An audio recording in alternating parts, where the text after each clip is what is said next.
நாம ஏன் கீழடி பொருணைன்னு நம்முடைய வரலாற்று தரவுகளை தொடர்ந்து உரைக்க பேசிட்டு இருக்கோம்?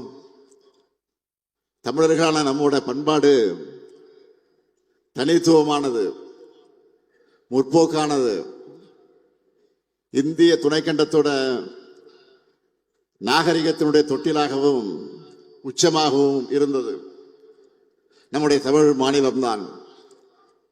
அதுக்கு பல இலக்கிய சான்றுகள் இருக்கிறது.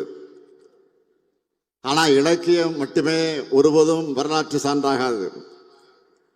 எனவே அதை அறிவியல் ரீதியாக மெய்ப்பிக்கவும், தொல்லியல் சான்றுகளை சேகரிக்கவும் நாம் மேற்கொள்ளக்கூடிய காலப்பயணம்தான் அகழாய்வுகள்.